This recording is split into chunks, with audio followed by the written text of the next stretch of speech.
সবাই হচ্ছে আমাদের সঙ্গে সংহতি আন্দোলনে সংহতি প্রকাশ করে গিয়েছে। আপনারা গতকাল দেখে থাকবেন। তো তারপরেও আমাদের সাথে সরকার দলীয় কোনো পক্ষ থেকে কোনো প্রতিনিধি দল এসে যোগাযোগ করেনি। আজকে সকালে 2 মন্ত্রণালয়ের বৈঠক হওয়ার কথা ছিল এবং একটা কিছু জানানোর কথা ছিল, কিন্তু সেটা কিনা পজিটিভ হয়নি দেখে আমরা লং মার্চ টু সচিবালয়ের দিকে বা যমুনার অভিমুখে রওনা করেছি।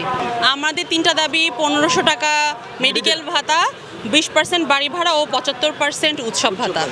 আপনারা জেনে থাকবেন যে সরকারি যেই শিক্ষকদের যেই একই সিলেবাসে আমাদের পাঠ্যক্রম, বেসরকারি যেসব প্রতিষ্ঠান পাঠ্যক্রম সেম, এবং আমরা একই পরিমাণে কষ্ট এবং একই পরিমাণে শ্রম আমরা কিন্তু দিয়ে থাকি, আপনারা জেনে থাকবেন। কিন্তু আমাদের বেতনের স্কেল মাত্র হচ্ছে 12,500 টাকা, যেটা কিনা বর্তমানে এই দ্রব্যমূল্য ঊর্ধ্বগতিতে খুবই অসামঞ্জস্যপূর্ণ।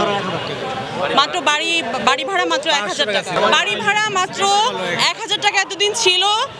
বিগত 5 অক্টোবর শিক্ষক দিবসে, বিশ্ব শিক্ষক দিবসে মাত্র 500 টাকা বাড়িয়ে শিক্ষকদের সাথে একটি প্রহসন এবং তামাশা করা হয়েছে, এবং যেটারই প্রতিবাদ স্বরূপ আমরা শহীদ মিনারে অবস্থান করছি আজকে 3 দিন যাবত। আমাদের আন্দোলন যতক্ষণ না পর্যন্ত দাবি আদায় হবে, আন্দোলন চলতে থাকবে। রাজনৈতিক দল আমাদের সাথে একাত্মতা এবং সংহতি প্রকাশ করেছে এবং তারা শিক্ষকদের এই যৌক্তিক দাবি মেনে নিতে বলেছে।